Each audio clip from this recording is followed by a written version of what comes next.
લાઠીના ગાગડિયા નદીમાંથી અજાણી મહિલાનો મૃતદેહ મળ્યો હતો ને વસ્ત્ર હાલતમાં મળી આવવાનો મામલો 28 માર્ચે મહારાષ્ટ્રની મહિલાનો અમરેલી જિલ્લાના લાઠીના ગાગડિયા નદીમાં તરતો મૃતદેહ મળ્યો હતો। કોણ છે આ મહિલા, કોની છે આ લાશ, જોઈએ આ રિપોર્ટમાં। સમગ્ર વાત કરવામાં આવે તો અમરેલી જિલ્લાના લાઠી શહેરમાં 28 માર્ચે ગાગડિયા નદીના પાણીમાં તરતી એક મહિલાની નિવસ્ત્ર લાશ લોકોએ જોઈ હતી, જેને લઈને સમગ્ર લાઠી શહેરમાં ચકચાર મચી જવા પામી છે। લાશ જોઈ સૌ કોઈ સ્તબ્ધ થઈ ગયા હતા। લોકોએ લાઠી પોલીસને ફોન કર્યો તો ગણતરીના જ સમયમાં લાઠીના પીઆઈ સોની સહિતનો પોલીસ કાફલો ઘટના સ્થળે પહોંચ્યો હતો। મૃતદેહ બહાર કાઢવાની પ્રક્રિયા હાથ ધરવામાં આવી હતી। સ્થાનિક તરવૈયાઓની મદદથી મહિલાના મૃતદેહને બહાર કાઢવામાં આવ્યો હતો, પરંતુ મહિલાને કોઈ ઓળખતું ન હતું અને પોલીસે તપાસ શરૂ કરી હતી। મૃતદેહ મળ્યો હતો તે જગ્યાની આસપાસ કાંઠા વિસ્તારમાં પોલીસે સઘન તપાસ શરૂ કરી હતી। થોડી દૂર અવાબરૂ જગ્યાએથી મહિલાના એક મહારાષ્ટ્રના નંદુરબાર શહેરના જ્વેલર્સ લખેલું પાકીટ મળ્યું હતું। પાકીટમાં જ્વેલર્સના નંબર હતા। એ નંબર ઉપર પોલીસે ફોન કરી જાણકારી આપી હતી। જ્વેલર્સના માલિકે તેને ઓળખતા હોવાનું જણાવ્યું હતું અને મહિલાના પુત્રના નંબર પણ આપ્યા અને પોલીસે મહિલાના પુત્ર સાથે વાત કરી હતી। સમગ્ર જાણકારી આપી તો પુત્રએ જણાવ્યું કે મારા મમ્મી 26 તારીખે દવા લેવા જવાનું કહી ચાલ્યા ગયા છે। પોલીસને જાણકારી મળી કે મૃતક મહિલા મહારાષ્ટ્રના નંદુરબાર જિલ્લાના શાહદા તાલુકાના પીપરી ગામના છે। પોલીસે આપેલી જાણકારીના આધારે મહિલાના પરિવારે લાઠી પોલીસે અજાણ્યા વ્યક્તિ એ હત્યા કરી હોવાની ફરિયાદ લાઠી પોલીસ મથકે લખાવી છે।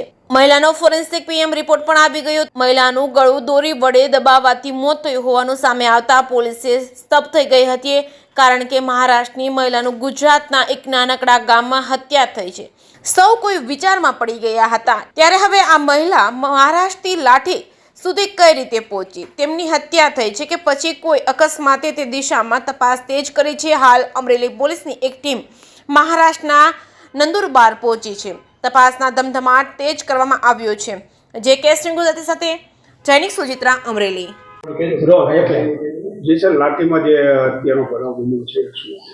લાઠી પોલીસ સ્ટેશન વિસ્તારની ગાવડકા નદીમાં 28 તારીખના રોજ 11:15 વાગે નદીની અંદર કોઈ નગ્ન હાલતમાં મહિલાની ડેડ બોડી હોય જેની માહિતી મળતા તેને બહાર નીકાળી અકસ્માત ગુનો નોંધવામાં આવેલ। ત્યારબાદ લાશની ઓળખ કરવા માટે અને તેની સાથે કોઈ બનાવ બનેલ છે કે નહીં એના માટે ભાવનગર ખાતે ફોરેન્સિક પીએમ કરવામાં આવેલ।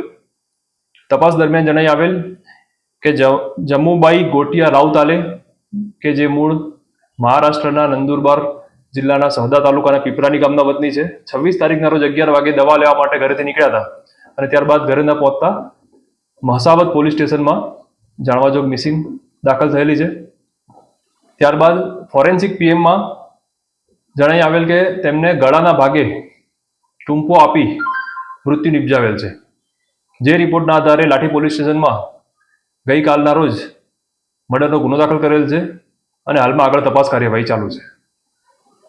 મહિલાનો મૃતદેહ છે સોંપી દેવામાં આવ્યો છે કે સોંપી દેવામાં આવ્યો છે? મહિલાનો મૃતદેહ કે જે શરૂઆતમાં વણોળખાયેલ લાશ હતી, ત્યારબાદ એને ઓળખવા માટે પ્રયત્નો કરવામાં આવ્યા। એ આઈડેન્ટિફાઈડ થઈ તેમના પરિવારને બોલાવવામાં આવ્યો અને ત્યારબાદ એમની ઓળખ કરાવી તેમને સોંપવામાં આવે છે।